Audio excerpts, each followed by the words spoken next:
Greetings, everybody. Today I am here to talk about David Cameron's proposal to Jamaica. He went for a visit and he informed our people that, or proposed to our people, that he would give them 25 million pounds to build a prison to house the Jamaicans that are living in England. How kind of this man. Very generous of him. Of all the economic needs that we have in Jamaica, this was David Cameron's solution. The leper never changes its spot. In 2015, an individual believed that he's able to pull the wool over the eyes of Jamaican people, giving us a 6 for a 9. Well, the Right Honorable Portia Simpson, I'm very happy to know that you're not an earhead and that you didn't accept this kind of offer. Because the thing about it is, when you recognize that the least among you is the greatest among you, and the greatest among you is the least among you, then you can apply that idea or that philosophy to the fact that you would have been one of those persons who eventually get put in that prison. This is what the world wants for Black people: prison. First, Europe introduced us to Christianity, and we have more churches per square mile than any other places in the world, and yet we're dealing with this big crime problem. And now we see, not guess, not listen to rumor, but see someone leave all the way from England to come to Jamaica to stand in our face and to tell us this is what his intention and his plan is for our life. Individuals who have left Jamaica many years ago and live in England and commit crimes and are in prison are now seen as a burden upon the British taxpayers. Some of these individuals left when they were kids. They contributed nothing to Jamaica. And now Jamaica is obligated to taking them back because they were born there. And the thing about it is, even if you're a citizen these days, it doesn't really mean anything because you can be stripped of that citizenship one way or the other. So you're telling me that these people have committed crime and the war against drugs put them in prison, but for some reason that war against drug doesn't know to take the money and the proceeds and the ill-gotten gains from these individuals and burn it. It is used to develop the social structures and whatever else it goes to. My question is to Mr. Cameron: if you plan to send individuals to Jamaica who by virtue of their Jamaican citizenship must go back home, are you also planning to send money for their upkeep in England and to manage these prisons that you're suggesting? Because it is not Jamaica's problem. It is not Jamaica who trained them how to be criminals, because some of them left when they were children. Black people, open your eyes and wake up and understand that your position in this world is no different. Sometimes something looks good, but it really is not good. Sometimes you're offered a gift and that gift is to your destruction. Well, this one wasn't hard to figure out. It was very obvious, and it was a big insult. And I'm surprised that individuals actually sat through that and listened to that. You should be ashamed of yourself, Mr. Cameron. You are a human being. And even though you're a white man, these people are your brothers, your human family.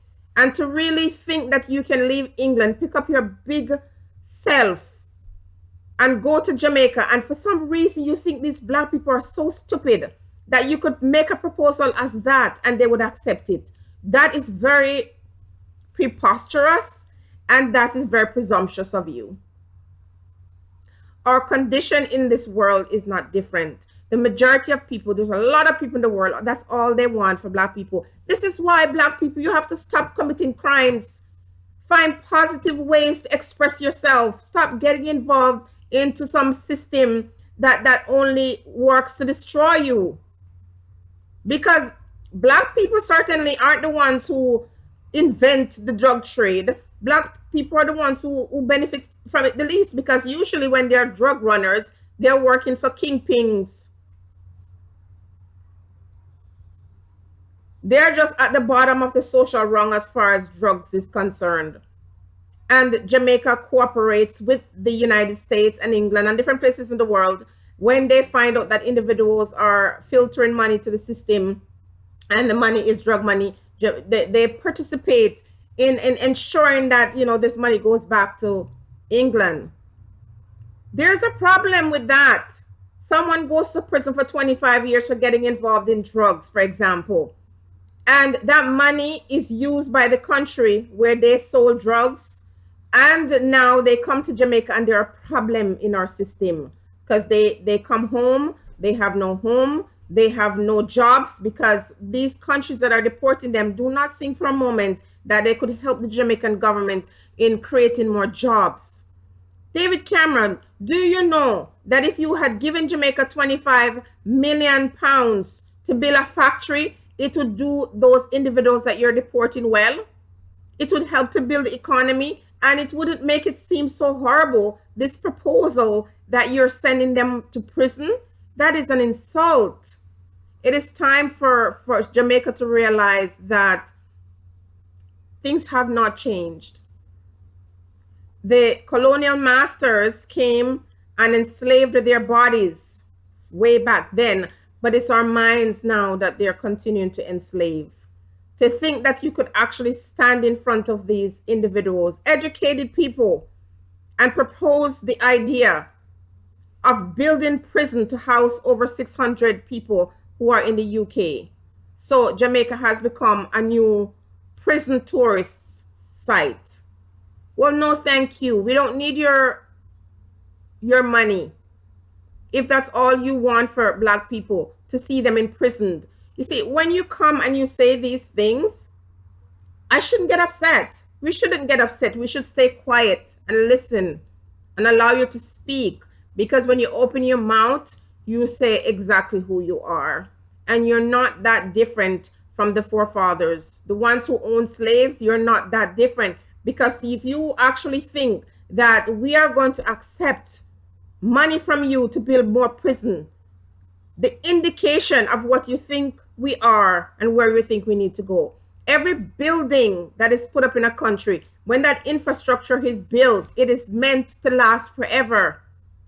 The Right Honorable Portia Simpson, what you need to do, the first thing on your agenda is to go to Emancipation Park and remove that statue of that man and that woman looking up to the heavens. Because if you don't, this is exactly what is going to happen to the Jamaican people. They're going to be stripped naked, looking up to heaven and asking for help. Get rid of that statue. I've been saying it. Get rid of that statue. This is how the world sees you. And you agree to it by putting that statue in there. Get rid of that naked man and woman, because this is what the world wants for us. Why would you have that as some kind of symbolism of who we are as a people? Get rid of it. Get rid of it. I'm glad that you, Portia Simpson, have a mind of your own to think, and you understand the insult this offer really is. It's time for you to stop hugging and kissing and embracing individuals who have no respect for you or your people. Because if someone thinks of building a prison into your country when they have millions of billions and trillions of dollars to build prison in their own country, and if individuals left Jamaica when they were very young and committed crime, that's not our problem. That is not your responsibility. You didn't bring them to some training school to teach them how to commit crime. They learn these things in the parts where they go. They're not Jamaica's responsibility. We are not responsible for them. And the hardworking Jamaican people who do everything in their power to maintain and keep the rule of law in the land, or those individuals who go away and try their best not to commit crime. Those are the individuals we should spend money in our country to entertain, not individuals who are in prison for committing crime in parts where they learned it. Wake up. There is more to come. And every person who stood in that room when that gentleman uttered those things from his mouth should have walked out. They should have walked out. They shouldn't have even listened to the end of that conversation. It is an insult. but it is what it is. And the most important thing is that the government of Jamaica realized that they were about to get a 6 for a 9, and that they realized that things have not changed so much. Things have not changed that much. And also, please understand that rejecting that, you are going to have to face some other penalty. It was not really an offer, it was a demand letter. And so I can only pray and hope that God is with you through this, through all of this, because it will come to you in some other way. Stand your ground. We don't need any more prisons in Jamaica. We need jobs. We need factories. We need training.